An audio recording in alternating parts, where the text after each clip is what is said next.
امریکی محکمہ خارجہ کا اسرائیلی وزیراعظم کے سیاسی حریف بینی گینٹس سے ملاقات کے فیصلے کا دفاع۔ غزہ میں فوری جنگ بندی کا مطالبہ کرنے والی اقوام متحدہ کی سلامتی کونسل کی قرارداد کو ویٹو کرنے پر امریکہ کو شدید تنقید کا سامنا۔ حوثی باغیوں کا بحیرہ احمر میں اسرائیلی جہاز پر میزائل حملے کا دعویٰ، مزید حملے جاری رکھنے کے عزم کا اظہار۔ وائس آف امریکہ واشنگٹن سے اہم خبروں کے ساتھ سعدیہ زیب رانجھا۔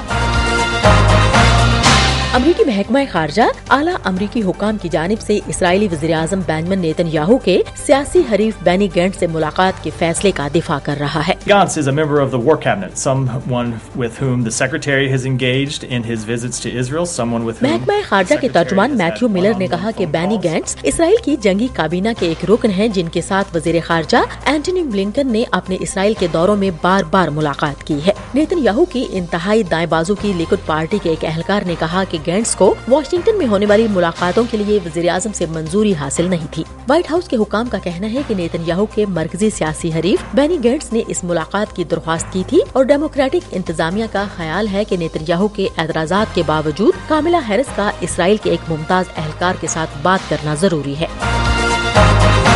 ہم وائس آف امریکہ واشنگٹن سے آپ سے مخاطب ہیں۔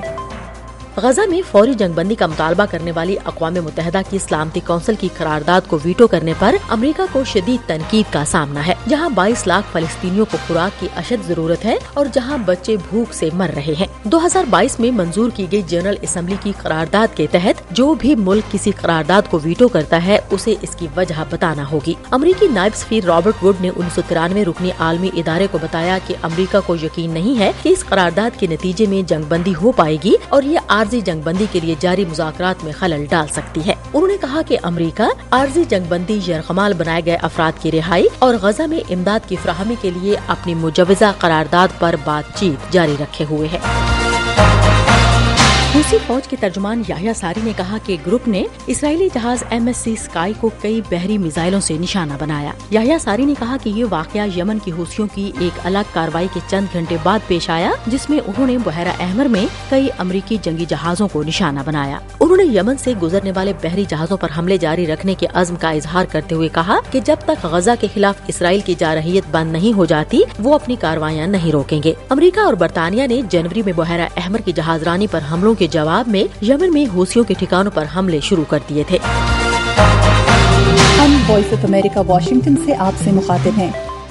امریکہ نے پیر کو یروشلم میں امریکی سفارت خانے کے ایک ملازم کی موت کی تصدیق کرتے ہوئے کہا کہ اس واقعے کی تحقیقات جاری ہیں۔ محکمہ خارجہ کے ترجمان میتھیو ملر نے کہا کہ رازداری کی وجہ سے مزید تفصیلات فراہم نہیں کی جا سکتی، لیکن ہم یروشلم میں امریکی سفارت خانے کے ایک امریکی ملازم کی موت کی تصدیق کر سکتے ہیں۔ انہوں نے کہا کہ یہ امریکی ایمبیسڈر نہیں ہے اور اس وقت ہمارے پاس آپ کو بتانے کے لیے مزید تفصیلات موجود نہیں۔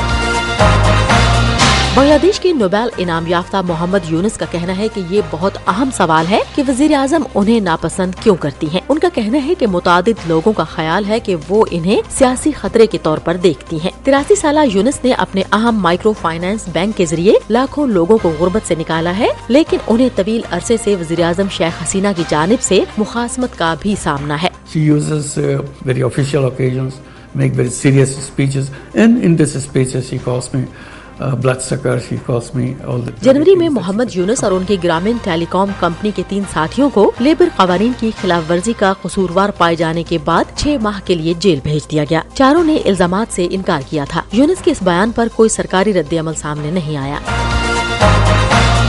Space x dragon capsule Florida سے لانچ کیے جانے کے صرف 24 گھنٹے بعد بین الاقوامی خلائی اسٹیشن پر پہنچ گیا ہے۔ کیپسول عملے کے 4 نئے ارکان کو لے کر جا رہا ہے جو 2 نئے راکٹ جہازوں کی آمد کی نگرانی کریں گے۔ نیا امریکی روسی عملہ امریکہ، ڈنمارک، جاپان اور روس کے عملے کی جگہ لے گا۔ امریکہ واشنگٹن کی اردو سروس سے خبروں کا یہ بلیٹن اب ختم ہوتا ہے۔ میں ہوں سعدیہ زیب رانجھا اور ایڈیٹر تھی بہجت جیلانی۔